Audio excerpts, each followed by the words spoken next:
Hi, I'm Laura Rolfe, host of Powered by Franchising and CEO of Mint Franchise Consultants. In studio with me today, I have my daughter and partner, Kate Rolfe, and we are absolutely delighted to have another mother-daughter duo on the podcast today. We have Kristina Butler. She is the founder of Comfort Keepers, and her daughter, Heather Dill, who is the franchise development director for Comfort Keepers. I want to welcome everybody to the Powered by Franchising podcast. Thank you. Nice to be here. Well, Heather and Kate and I were together in Phoenix just a few weeks ago talking about the value of franchising and the business model and the growth of Comfort Keeper over the years.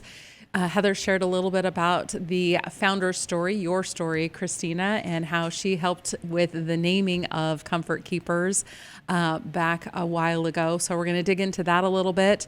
We're also going to talk a little bit about how I personally know about Comfort Keepers. My sister has multiple sclerosis and lives in Grand Junction, Colorado. When we were looking for care for my sister 5 years ago, we turned to Comfort Keepers, and your amazing caregivers provided care for Paige for about 18 months. So we'll dive in a little bit deeper on that. So anyway, welcome to the show.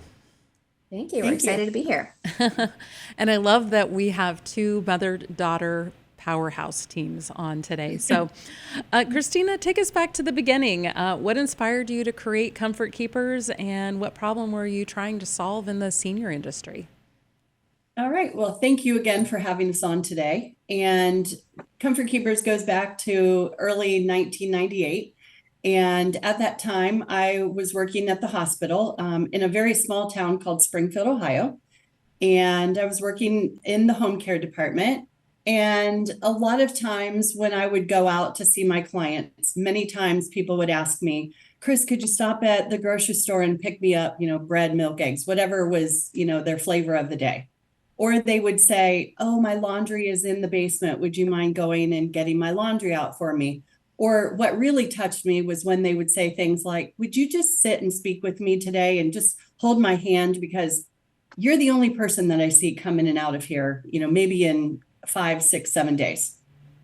So, of course, all of those things touch my heart. And one day I was actually sitting in my office at the hospital, and my nurse manager came up to me and she said, we need to have a chat. And I said, okay, what do you want to chat about? And she said, well, I need to understand why your productivity is so much lower than that of some of your, other nurses that work here. And I'm like, I don't know, but sure, let's figure it out.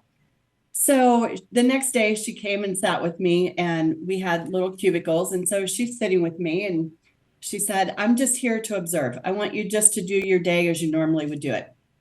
So I pick up the phone, and mainly the big thing in the morning from the hospital that we would do would be to call all of our clients to tell them what time we were coming for their visit. So I'm calling my patients, and, 1 minute okay, this client, okay, I'll be there at 10 o'clock. But what really stopped us in our tracks was when one of my patients said to me, could you stop at Kroger before you come and pick up? And I don't remember everything that was on her, list, 4, 5, 6 things. So I'm writing those down, and I said, okay, well, I'll see you around 2 o'clock. And I hung up the phone, and my nurse manager looked at me and she said, well, at least I can say you're very multitaskable. And I said, oh, okay, well, yeah. And she goes, and I just kind of looked at her. I'm like, why are you saying that? And she said, well, because you can do your, grocery shopping, your grocery list while you're calling your clients. And I'm like, no, that's not for me. That's for a client I'm going to see at 2 o'clock. They asked me to stop by Kroger, and her eyes just got like super big. And she's like, wait a minute, do you do that for all your clients? And I'm like, no, just those that don't have family, or maybe the family lives out of town, or, they can't get to them that day. I'm like, no, I maybe do it, 3, 4 times a week. She said, Chris, I'm sorry, but you can't do those kind of things. And I'm like, what? And she said, Medicare and Medicaid don't pay you to be a nursing assistant. they pay you to be a nurse. Oh, okay. Well, how are they going to get those things that they need? And she's like, well, you need to refer them over to the social work department. They will find you, an aide to go in. Well, very, very long story short, many months goes by and this problem never got any better. In fact, it actually got worse. And so I would come home at night and I would often talk to my husband, Jerry at the time, and I would say to him, there's something that we're missing in this little town that we live in Springfield. And I would tell him, about some of the trials and tribulations of my day. And he would say, well, just start a home care company then that, takes care of those aides and they send them out to see the clients. It sounds like you already have a good handful of people who could use our services. And I said, yeah, that's a great idea, but I'm a nurse. I'm not a business person. And he's like, well, a good thing. You might not be a business person, but I think together we can do this. And so a couple of more months went by, and finally, I think I just had enough when one of my patients that I was very close with and close with her daughter, the daughter lived in California and the mom was here in Springfield. And I was taking my family and we were going on a vacation and we were going to be gone for 7 days. Mm. And during that time frame, I said to one of the other nurses, will you please keep an eye on my patients? This is what they need. But there was one in particular patient that she always wanted to remain at home, never wanted to move to a nursing home, had huge issues about moving to a nursing home. Like it literally was like one of her, biggest fears in life is that she would be taken out of the home that she raised her children in, where her and her husband, lived for many, many years. And so long story short of that as well, because I could go on about comfort keepers for days and days, but what happened was while I was gone, one of the social workers went to visit with this client, with this patient of mine, and discovered that she was having some issues with her gait, which is with her walking, and decided that it would be in her best interest if she did some in-home or in-house PT, physical therapy, in a nursing home. And the client reluctantly went. And after I got back, I realized that she was no longer on my list. And I said, what happened to her? And they said, oh, we, had to move her over to one of our long-term care facilities. And I went to see her. And as soon as I walked in, her eyes lit up and she was like, oh my gosh, you're here to take me home. Thank you so much. And I'm like, wait, it's not going to be quite that easy, right? Because now you're here and now I got to figure a way to get you out. And it took many, many months. She became very withdrawn. When I would go visit her, and I tried to visit her on a weekly basis, she would be she started out in a jerry chair, sitting in the corner. And then after a couple of months, she ended up in bed. She wasn't walking. She wasn't working with PT. She wasn't working with OT, occupational therapy. And many other weeks went by, and eventually she developed pneumonia and passed away. And after that situation happened, I said, I can't watch another person do that. I'm like, there is a right time and there's a wrong time to go to a nursing home. And just because your gait is a little bit off and you don't have someone who lives with you on a full-time basis does not mean that you have to go into an assisted living or into a long-term care. So I came home that night and I told my husband, I said, we need to figure out how we're going to do something in this community, because I can't watch one more of those situations happen to another family. And so later that night, well, it's probably, I don't know, maybe a couple of months later, we're on our path. Comfort Keepers is a thing. Like, we know this is what we're going to do. And so we brought our kids into the mix, and typically every night around, 5:30, 6 o'clock, we would all sit down to the dinner table together, and, we would have family dinner. And this one particular night, we decided, all right, well, we got to come up with a name for our new founded company that we don't know what we're going to do. And so we sat down at dinner, and, I told both of my kids. So Heather was 11 at the time, and my son, Trey, was 5. And, we sat down, and I started telling the kids, Mom's going to leave the hospital. Mom and Dad are going to start their own home care company. And we're going to go into clients' homes, and we're going to tell them, we're going to be there for them, like maybe what a daughter would be, to a mom. And, we just started giving them a little bit more information about, what we wanted to do for the patients in their homes or the clients in their homes. And, we started throwing around ideas, and I'm actually going to let Heather tell you a little bit about how she came up with the name. And because we already talked about that just a few minutes ago. So I want Heather to kind of tell her story and also kind of throw in the little piece that her brother thought we should name the company as well. Yeah, well, definitely your business was built out of comfort and compassion. I have a very similar story. I worked in senior care for the first Okay. eight years of my career, and I got scolded. I was a head of marketing for assisted living, and people who weren't qualified to come to our assisted living, I was helping them find other reasonable places to live. And I was told I was spending too much time with them, and I needed to just pre-qualify people financially and move on without the compassion piece. And that just wasn't who I was. And it sounds like that wasn't who you were either. You wanted to provide that compassionate service and meet people where they needed to be and help them remain at home as long as possible.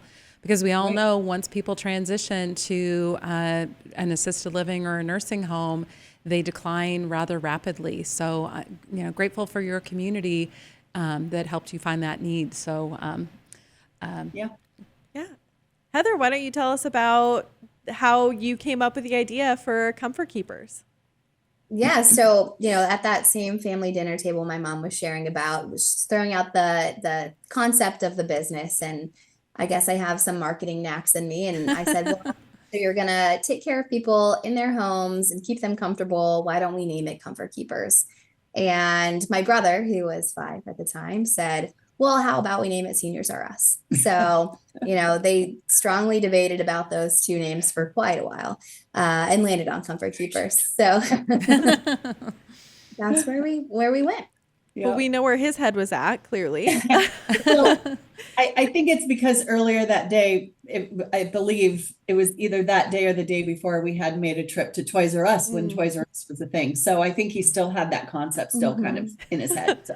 Yeah, makes a lot of sense. Well, Heather, even at 11, you had a great sense of business and purpose. You really grew alongside Comfort Keepers. So tell us a little bit about how it was watching Comfort Keepers evolve and how you got involved in the business later on.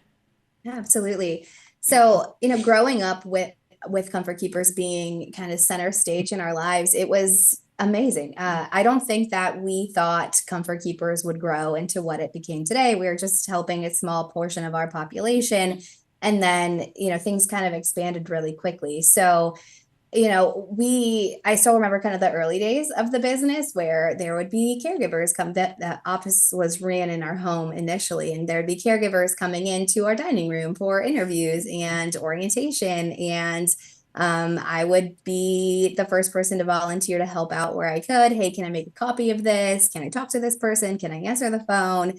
And my parents let me have some jobs at a time. I think my biggest job was being able to use the folding machine and folding all the letters and stuff. And I thought that was amazing. But, eventually they moved into an office down the street from our house. My brother and I would walk there after school. We kind of became the in-office entertainment for everybody who stopped by. At the time, in the very beginning, it was chaotic, but I think it was really special. So, all of that kind of laid the foundation for everything that came after. And, watching my parents manage this day to day, and then we would go to the Comfort Keepers conferences, and I would just see how many people we were impacting. And just still to this day, how many people we are helping every single day, tens of thousands of clients every year. It's amazing to see where it's been and how it's evolved to today. And, I had decided after college, my mom would ask all the time, hey, do you want to come into the business? Can you come to my Comfort Keepers office and work with me? And I was really passionate that I was going to carve my own path. I was going to do my own thing. I needed to have my own experiences. So I jumped right from college into a commission-only sales job, really threw myself into the fire quickly. And then after that, I moved into a franchisee. I was a franchisee of another company in another industry for quite a few years, and really just decided that I wasn't getting fulfillment where I needed it. There wasn't that purpose. I didn't have that purpose in my day to day. And so kind of called my mom and said, "Hey, are you still looking for someone to join your team?" And she said, "I am." And so I joined Comfort Keepers in 2016. And kind of my trajectory from there, worked alongside her for about 3.5 years. And then she retired from day-to-day operations. And I joined our headquarters on that learning and development team for about 5.5 years. And the franchise development team recently grew, and I thought that would be a really good time to shift my focus and to look at working with people who are trying to expand this footprint into their local communities as well. So I joined the franchise development team back in July. Well, excellent. Well, congratulations on your role in franchise development. So going from, a nurse, Kristina, and seeing a need and helping your patients in their home to building a business in your community, and then you started franchising so you could bring this footprint and this caring compassion to other communities across the country. How has the franchise system evolved over the years? Yeah, so like you said, we started by serving, the families just in our very small community. And when I say small, I mean Springfield, Ohio is very small, very rural kind of town, very blue collar. And, many times, it was just us in Springfield, and that was our main focus. And then we eventually started moving into the Dayton, Ohio market, where we opened a satellite office there.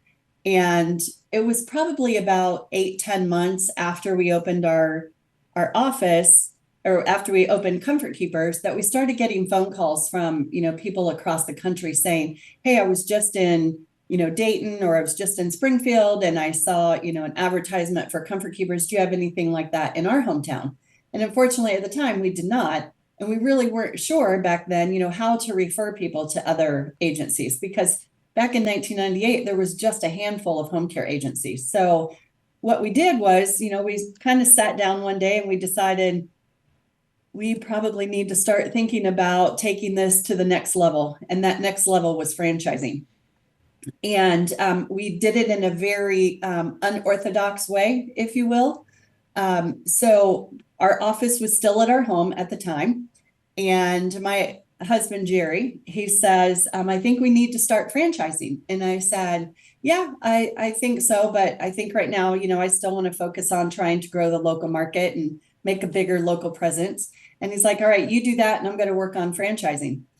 Well, one day I came home from somewhere, I don't know where it was, and I opened the mailbox, and there was probably a stack of 15 to 20 envelopes. And I thought, "Oh, what is that?" And I really didn't pay attention to it too much, because obviously I walked in the house and some child of mine needed something. So I just put it all on the desk and, didn't think anything about it. The next day I did the same thing, came home, there was another 10, 15 envelopes. And I'm like, okay, now I got to know what's going on. So I sat down and I started looking at all these envelopes, and they were envelopes from Visa, MasterCard, American Express. And I'm like, well, okay, we've been in business now for almost a year. I'm not sure why all these companies now think that they want to give us, all of this credit line and, Visas and MasterCards and American Express. So I was about ready to throw them all away. And Jerry came in and he's like, "Oh, I'll take those." And I'm like, "Oh, what are those about?" And he said, "Yeah, well, I knew that we needed $250,000 to start franchising our concept. But of course, we didn't have $250,000 because we'd spent it all, trying to get Comfort Keepers started and opening our first office." So he thought a really good way to start franchising would be to contact Visa, MasterCard, American Express, card. And he managed to secure $264,000 of credit off of 25 different credit cards. And that is how we started franchising Comfort Keepers. And I'm happy to report, well, of course, they're all paid off today, but we managed to pay them off all within 1 year. So Wow. I was very pleased with, the fact that we had this huge credit line, that we started, getting Comfort Keepers started and started franchising with just the help of some Fortune 500 companies like Visa, MasterCard, and American Express. So, we weren't quite prepared, but we knew that we had to respond. And so it was about 1.5 years after we opened our first office in March of '98 that we started franchising in September of 1999. Wow, that is ingenuity on how to fund your franchise. I don't think that that's a method you can use today. I wouldn't suggest it. It gave me a whole lot of sleepless nights. Let's just We can help people, anybody listening to the show who's interested in franchising. There's much, I Yes. love your creativity. I love Jerry's creativity and the fact that he was able to secure 264,000 so you could franchise and bring this concept to states all across the country is amazing. But there are other ways in 2025, 2026 to franchise your business. So connect with us and we'll be happy to help any of our listeners. Yeah, and I'm sure it won't cause you a lot less sleep like it did me. Yes, but Yeah. sometimes you do have to go into, you have to use your credit to be able to fund your business and to pay it off in a year. That is remarkable. So congratulations on that. And so quickly after you founded the company too. I mean, if that was in early 1998 and now you're franchising by 1999, that's incredibly impressive. Tell us a little Yeah. bit about what that first franchisee experience was like. Well, the first franchise that we actually sold, if you will, so I use that word rather loosely because we awarded Yes. a franchise to Jerry's uncle. His name was Wally Kincaid. Unfortunately, Wally is not with us anymore, but still is in my mind, because I don't think of him as gone. I still, want to pick up the phone and talk to him on a daily basis. But he was in Lima, Ohio, and that franchise is still running. It's still going after, 20, what would they be, about 26 years in the business now. So it's still up and running, and it does have a new owner. It's not owned by the Kincaid family any longer. But I think one of the big things was that even back then, the biggest piece of franchising was that it had to the people that we wanted to bring into the franchise system were people that were passionate. They had compassion, they had empathy, and sometimes that's hard to find. And especially in the franchising side, because everybody thinks, oh, I'm going to buy into a franchise. This is really simple. But unfortunately, you still have to put in the work, and you still have to have, that passion and that ability to want to grow and, reconnect with, families and, your team and your staff and the community that you service. So after we brought Wally on board, then we really started looking out into the rest of the countryside. And our next franchisee came to us from Ottumwa, Iowa, of all places. So, far removed from Springfield, Ohio, but they heard about us through word of mouth. They heard about us through, we had back in 1999, we didn't have, the best of websites, but we had a website, and we did a lot of advertising in a thing that we used to call a magazine. And I know that we don't use those very much anymore, but we did a lot of, advertising, and Jerry and I were actually on the front cover of a magazine called Successful Franchising. And I think that was probably like back in 2000, maybe 2001. And, that's how we sold franchises. And we didn't really use brokers and, that kind of thing back then. It was all about word of mouth, a little bit internet based, but, obviously through magazines like Entrepreneur and et cetera. Wow, that's incredible. And to start, even your first franchisee is still within the family. That's really awesome to hear. Heather, I'd love to hear kind of from your perspective what the ideal franchisee looks like today. Having been a franchisee in the past and joined the franchise development team, I'm kind of curious what your perspective is. We know empathy is super important, but tell us a little bit more about what makes a good franchisee.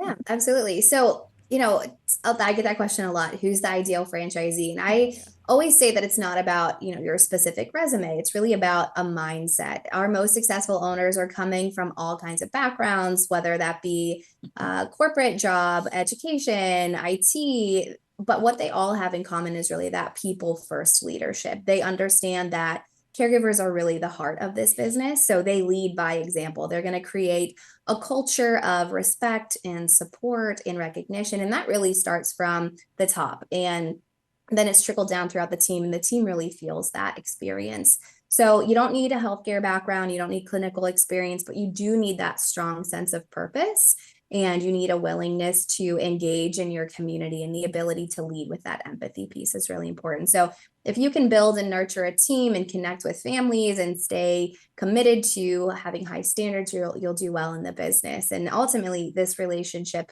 this business is a people business. It's a relationship building business, and that you will make with your staff, with your clients in your community. And when you have those pieces, that's a really important part of being an ideal candidate. So, what is the role of the franchisee? It sounds like relationships are key. So, relationships with discharge planners and hospitals and doctors to get those referrals. We're not advertising in magazines much anymore, if at all. The marketing and support, and what does the day-to-day look like? And then what does the support look like from Comfort Keepers for them? Absolutely. So there are really two key roles in the business. There's the client care coordinator, which is kind of the face of the business. They're out in the community, they're building those referral partnerships, they're going into clients' homes, prospective clients' homes, and meeting with them and their families and deciding what care makes sense for them, building those care plans. And then the other role is our home care services coordinator. And they are kind of the back end piece where they're building those relationships with caregivers through recruitment, through interviewing and onboarding. And then they're making sure that the clients and caregivers are matched well in their scheduling. And then they're kind of doing the back end piece of it. So as a franchisee, we typically see them fall into one of those two roles, depending on their skills and their background, where they feel the most comfortable. Sometimes a franchisee, though, may take on more of a general manager role and then fill those two roles. And we've also been seeing a little bit of a shift where they're not quite ready to detach from their current role, and they get a really strong general manager to help that initial wave of the business come through, and then they join when the timing is right for them to leave their current role. So, what does the ongoing training and support look like from Comfort Keepers to support the franchisee in all the things they need to do, from marketing, hiring those caregivers, getting those first few clients? Can you share a little bit deeper on that? Sure. So, the very first thing that will happen once a franchisee joins the Comfort Keepers family is we will have them talk to one of our franchise development managers who will work with them hand in hand through pre-launch and post-launch, and even through their first year in the business. So she is going to meet with them to go over a really nice checklist that she's organized to make sure that they hit all of the key factors prior to opening, whether that be applying for their home care license, meeting with key vendors, how they will move through new franchisee training, which is a 3-week training that they will do with our learning and development team to teach them about all the core responsibilities of the business, from business development to caregiver recruiting and that client care plan piece. They will learn all of those pieces. And then they will move through their launch and their post-launch with that same support. And then they'll have a regional director by their side who will be there to guide them throughout the rest of their time with Comfort Keepers in all ways that they need. And then also in their corner, they have mentors and subject matter experts from areas like operation to our really great marketing team. We have an IT team who's there to assist them. So they have experts in their corner when they need guidance on those key subjects. So how has the industry, the changes in the industry since you started in 1998, shaped the growth and development of Comfort Keepers? And there's a lot of other competitive caregiving organizations out there. Why is Comfort Keepers different, Heather? Well, Comfort Keepers, I think from the beginning, we founded on some core values. Some of our family's core values were there, and that kind of elevated into what we call elevating the human spirit. That's kind of our brand promise, where we are training our caregivers to bring their clients joy every single day. And that's a thing that makes us really unique in our space, is that when I meet with a client, one of the first questions I ask is, tell me about something that you used to do that brought you joy that maybe you're not able to do anymore, that's difficult for you. And the types of stories that we hear are really fantastic. And we will make sure that that's placed into the care plan for the caregivers. So the caregivers are doing things with them like going out in the back and gardening, or, maybe they have to go to the grocery store that day, and on the way home, they'll stop in a park, or they'll bake their favorite family recipes together. So those little pieces, and that kind of branched into our philosophy on care called interactive caregiving. And that's where the caregiver is going to do things with their clients rather than for their clients. So that might look like, maybe one of the tasks the caregiver is to do that day is meal preparation. And so they will actually bring that client into the kitchen, and together they're going to prepare a meal. They're going to have a conversation together. And we know that the more the client is involved in their day to day, the better their outcome will be. They'll have more connection, more purpose. It'll help them to thrive and have a greater well-being. That definitely is incredible. And I'm sure that sense of connection continues to grow the longer that that caregiver is there. And that really establishes longevity too, which is incredible. And for you to have been involved in the business too for so long too, talk about longevity. How has it been working with your mom? How have you grown, and how has that really paved your career? Yeah, it's been fantastic. I mean, we only worked together for about 3.5 years, but she's still part of the Comfort Keepers family. She's still active in the business. And so, I'm always excited to share things with her and to run things by her, like, hey, what do you think about this? Or the same, she'll come to me and say, hey, what's going on here or there? Because I have a little bit more insight into the day-to-day now. But it's kind of my philosophies that I've learned, and some of the core values that I've grown up with at Comfort Keepers has really followed me throughout my career and even into my personal life. So it's been really special working together, and I'm glad that she finally convinced me to join the Comfort Keepers family. And it's been a really great 10 years that I've been with the business. Yep. You talk about the entertainment in the office when you were growing up. I feel like bring your child to work day is no longer a thing, but it's so incredible to be able to see the impact that has. I remember going to my mom's office when she was working in nonprofit, and it's so fun. You play with like the little desk toys, and you kind of cause chaos and stop everybody else from working, but it also changes so much about the path that you end up on. Even though you tried to get away from it, I similarly was not in franchising before and was not working with my mom, and then joining her has just been incredible. So I envy even the 3.5 years and even 10 years of experience working for Comfort Keepers too, and hope to get there too with my mom.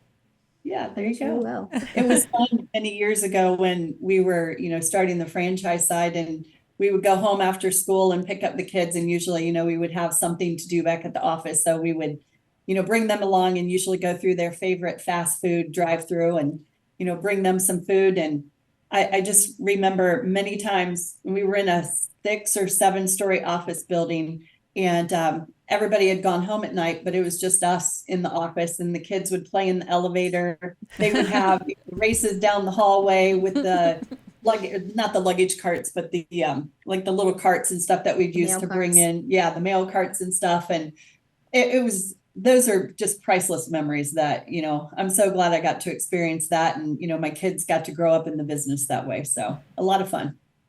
So what does it mean to you, Kristina, now that Heather has a leadership role and she's involved in a much bigger scale with Comfort Keepers?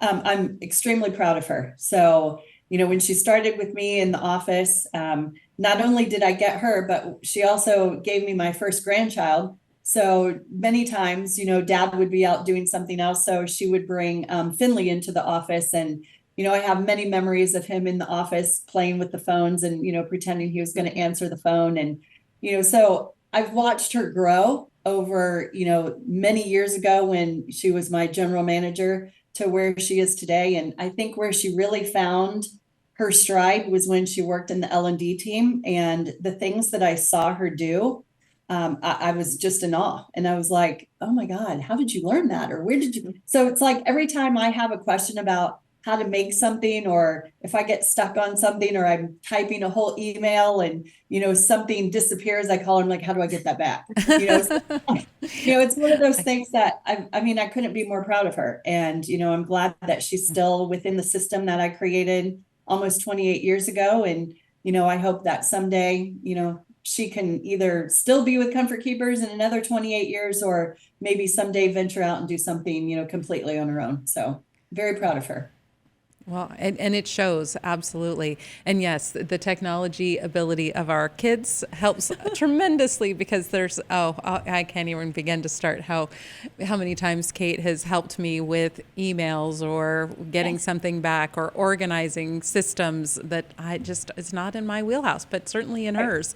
She can run circles around me, and that's okay. And it's okay, because we are big enough people to understand that we don't have to know everything. we know how to ask for help. So it's Great all good. partnerships. Yeah, very Yes. good. You got to play to each other's needs and figure out what Right. somebody's like specialty is. So it works really well. Exactly. That is a true statement. So, are there any innovations or things that you're excited about that are rolling down the pike in the next year or two, Heather? Yeah, I think in our business, I mean, we've been steady for a long time and growing for a long time. But I think one of the exciting things that's popping up is right along those lines we were just talking about is the technology piece. It's already making a really big impact, especially behind the scenes in our offices. It's helping our office teams to become more efficient. It's automating some of those repetitive tasks, simplifying some of those workflows for them. So our teams can really spend more time focusing on the things that matter, building those relationships with their clients, building those special relationships with their caregivers. And I think that we're going to continue to see that technology piece make a wave in our industry for the better. For sure. I love that. Introducing technology is definitely something you have to do. And there's a lot of different ways to go about it. So excited to see kind of what the next 2 years looks like for you both. Absolutely. For sure. For somebody who wants to franchise a Comfort Keepers, what's a piece of advice that you'd give them? I'll let you answer that one. Thanks. I think the biggest thing for an aspiring franchise owner would be to really understand and know your why.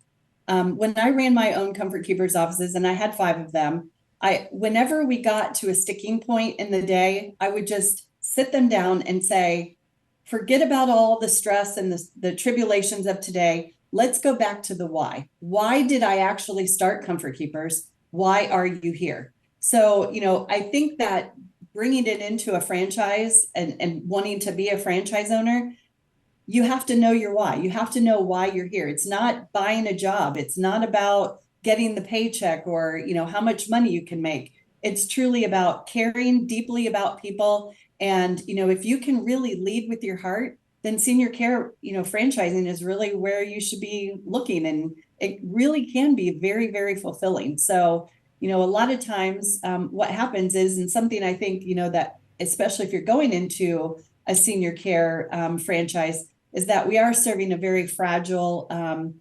demographic. And most often this part of our demographic and this part of our population is sometimes overlooked. So it's not just about running a business, but it's about making a real difference in the people's lives. So if you bring compassion, leadership, purpose to the table, the work that you do is very, very rewarding. At the end of the day, you should be able to say, wow, I'm really proud of what me and my team did today.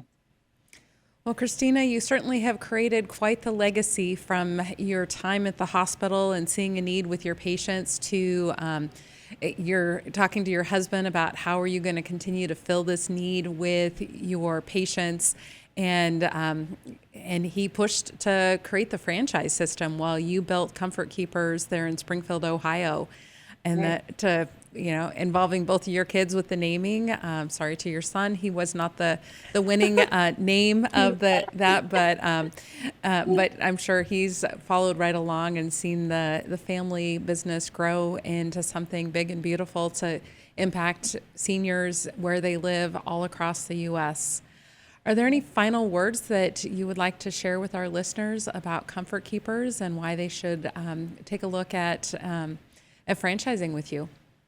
Absolutely. I think when people ask about why Comfort Keepers, I think the big things are, we have 27 years of experience in the industry. We've really grown our systems into a roadmap that's easy to work in local markets. And for those people that want that business that maybe is a little faster to launch, a little less overhead, but really those people that want to make a difference in their community and grow our footprint into their own communities and maybe have seen similar trials that my mom saw initially.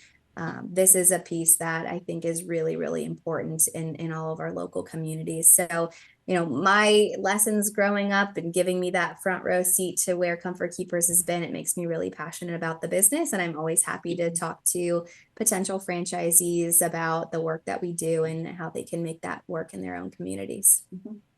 And I might also add that not only do we need great franchise owners, but one of my other biggest passions besides the seniors that we take care of, is we have to have good caregivers.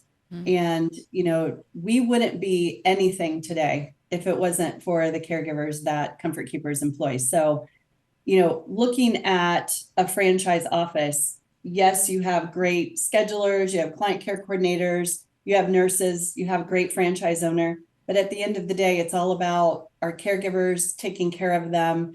And that is one of my biggest passions, that, I want to make sure that the caregivers that, work for Comfort Keepers are very well taken care of, that they, deserve and earn a fair pay. And, we try as best as we can to, take it from the top down and make sure that, our Comfort Keeper caregivers are very well trained and, not overworked. I know that's kind of a, one of those, everybody's overworked these days, but, just really making that match between the clients that we send them out to and what their skill level is. So thank you to all the caregivers that might be listening today, because without you, we really wouldn't be what we are today. So thank you for that. Well, and my sister, when we used Comfort Keepers to help her, she had a few different ones, but she had her favorite. And so she always requested her favorite, and that person really connected with Paige. And so the compassion and caring and the support from the franchisee really resonated through the compassion and caring that caregiver showed my sister. From taking my sister to the grocery store, or prepping meals, or just sitting around and talking about life, was very, very impactful for her. So I appreciate and echo your sentiments. Thank you to our caregivers for the care that you give to our seniors and our community members who need a little extra help in the home to stay at home. That's important. Well, thank you so much both for being here. I know it was really special, a week like Thanksgiving too, nonetheless, to have you both here. I think this is the first other mother-daughter business partnership, if you will, that we've had. So it's been really great. And I know the why is just so important, and that's something that I want to take home with me, even with the work that we do too. So thank you for that. Yeah, most welcome. Well, appreciate all of our listeners for tuning in to the Powered by Franchising podcast. If you'd like to learn more about franchising with Comfort Keepers or any of the other brands that we represent at Mint Franchise Consultants, please connect with us through the link in the podcast website, or visit our website at mintfranchiseconsultants.com. Thanks again for tuning in to the Powered by Franchising podcast.